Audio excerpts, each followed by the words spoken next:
Amahoro bwana musesanguzi. Amahoro cyane bwana journalist. Murakoze cyane marika manze ndamutse abadukurikirana kuri no buga rwacu BF aho abantu benshi bwana musesanguzi bakeneye amakuru mugabo kubera ko musesanguzi tutari kumwe hafi yaza yafata isafari ndavuga ati reka ndamurondere ku murongo wa telefone kugira aduhe ukuri kwa ya makuru ariko aravugwa iwarekane biriko biravugwa yuko bwana musesanguzi ndiko ndakumva yuko M23 yoba yarafashe ku munsi wejo centre wa Rekare mugabo kugeza isaha 3 yoba yakuwemwo gihutihuti mbega se ayo makuru nayo ukuri bimeze gute bwana musesanguzi bwana journaliste reka kwanza ndamutse abadukurikiranye ndabahe nikaze muri kino kiganiro nubwo ntashoboye kuba na muri studio ariko nibaza ko ubutumwa buza kubashikira cyane gose mu kiganiro twashikirije abadukurikirana ejo twarababwiye yuko habaye akagambane gakomeye cyane gose kakozwe na General Kasikira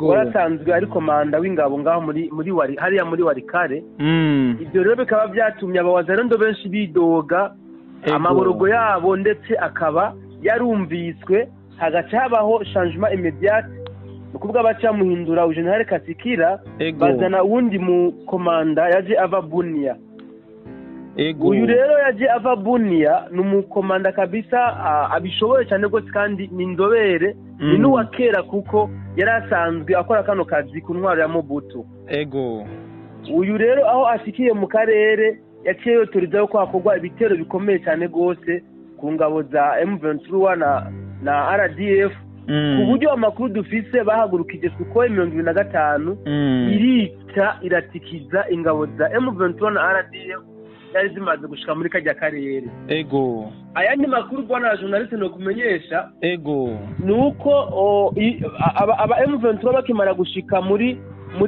Warikare centre baciye bahashira ibirindiro bibiri kandi bikomakomeye kuko bari binjizwe n'umugaba w'ingabo bari bafise ikizero yuko bagiye kuhamara umwanya munini kuko bari bamaze kubona yuko kabaye ibyo birindiro rero bashizeho Sukhoi SU-25 byose yabirandaguye ubu nta kintu na kimwe twovuga aba M23 n'aba RDF bagifise muri Warikare centre bwana musesanguzi ego bwana journalist urashobora kutubwira ingene iyo operation yakozwe na FARDC ndetse na wazarendo uko yatangiye ego cyane bwana journalist ingene operation yatanguye atwarabwiye abantu yuko aba M23 nako aba wazarendo bidoze mugabo bavuze yuko badashobora guheba ngo isi yabo cyangwa se igihugu cabo kiyobogwe n'abanyamahanga babona bari bagifite ingufu ariko kubera imirwano yari myinshi cyane gose kandi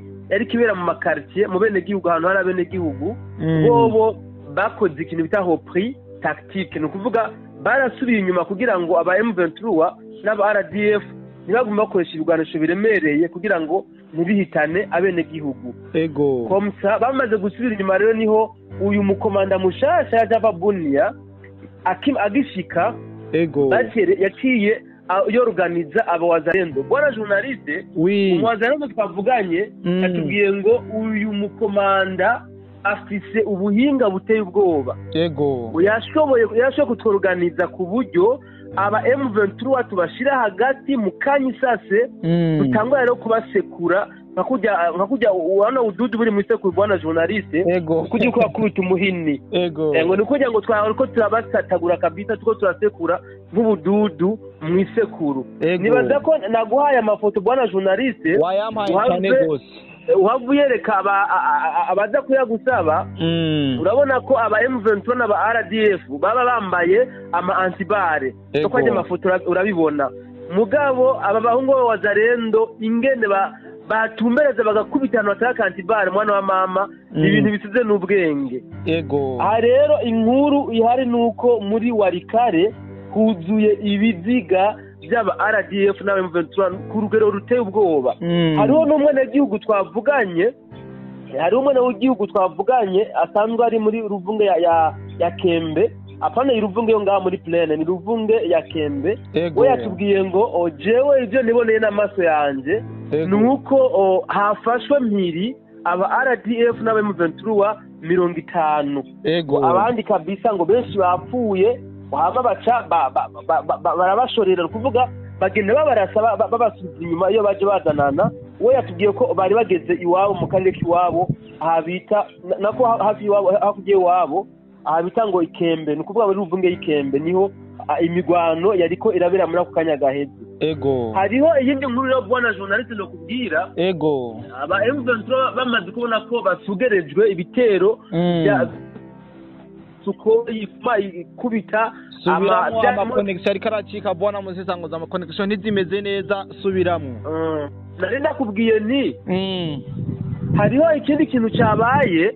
Ego bamaze kubona ko ndavuga aba M23 na RDF bamaze kubona ko ibitero ari byinshi, aho bamaze gushwanyagurira ibirindiro byabo bibiri baramaze kwashira. Ego na suko ikaba atagahengura kiratanga. Bakiye basaba ko bo barungikira imodoka donc za renfort. Ego imodoka z'ingabo za renfort kugira ngo kubera ko bari babuze uko nuko bashobora no kuba bovayo. Inkuru rero novuga mbi y'umubabaro nuko izo modoka zaje zibiri amanzi abiri mugabo marerezima nazo ntizagira amahirwe yo kubanira kuko baciye baziratana nazo nuko bazaguye muri ambiscade zigeze mu kabita Binyampule bazikubise kabisa zirasha. N'ifoto yazo nibaze ko nayo kuri muketse ndi kwayibonye hasigaye unywenyo kabisa.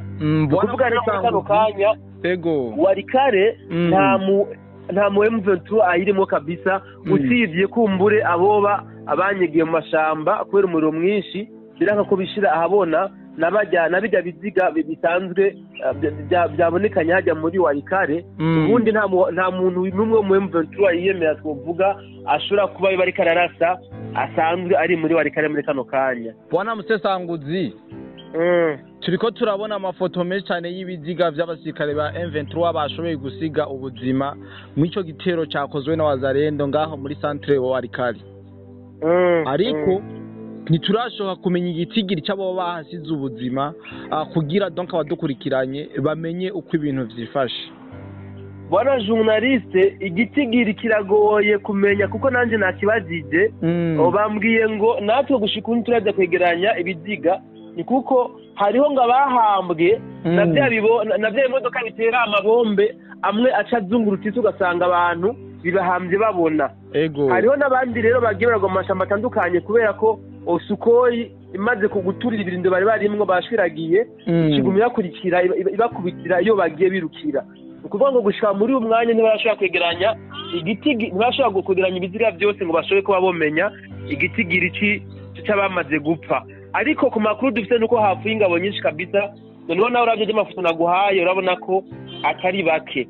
Igitigiri cyo cyamaze kumenyekana nuko aba M23 bashika 50 bo bafashwe mpiri kabisa, bo bafashwe mpiri. Nibaza yuko bashobora guca bakoresha na conference de presse kugira ngo bereke amakungu yuko ico gikorwa cyakoretse. Ego bwana Musesanguzi, watubwiye ingene iyi operation yagenze, ariko turashaka kumenya ko watubwiye yuko hakoreshejwe ijya Sukoyi 25 ndetse ibindi binyamakuru navyo birandika yuko hoba harifashijwe n'ijya drone C7 isanzwe iri mu ngabire ububirigi bwahaye igihugu ca Kongo. Mbega bwana journaliste, mbabariye ntaguciriyemwo. Drone yakoze ni G7 imwe abarusiya bahereza igihugu ca Kongo, ntabwo y'abantu yakoze muri kajya karere. Ni nkuru twahawe n'abari ku rugamba. Ariko drone nayo yakoze kabisa, yakoze akazi kuko bari bahagurukiye cyane gose aba Wazalendo aba M23 kuko bari bamaze kwigira intsinzi. Baramaze kwigira intsinzi, ariko ubu tuvugana nuko ama connection yanse. Ari ama video bampaye ngo berekana ingene aba Wazalendo bariko baratamba batarika muri Warikare abigira intsinzi ko bikuye umwansi kwizosi. Amakonnection yankundira bwana journaliste ndaza ko yakurungikira mu kanya kari imbere. Asante sana bwana Musesanguzi ku nkuru dushikirije, ariko inkuru ni nyinshi, amakuru ni menshi ku rubuga rw'imigwano. Hari ibiriko biravugwa Goma, hari ibiriko biravuga Bukavu. Nizere yuko mu kanyu hava ubiduhereza neza na neza kabisa kugira ngo abariko barabidusabana rijya bamaze kutwizera yuko ari tubaha amakuru y'ukuri bamenye ukuri. Bwana journaliste, ntugire ikibazo nubwo ndi mu isafari, amatohoza ndayabandanya kabisa. Ayo makuru yose ndafite icyo ndayaziko wowe bavumvisha mukanya nta kibazo ndaza kuguhereza ukuri kwazo. Asante sana bwana musesanguzi wacu, reka shimire n'abantu bose badukurikirana bakomeza gutwereka urukundo rudasanzwe, tubizeza yuko tuzakwigera tubataha.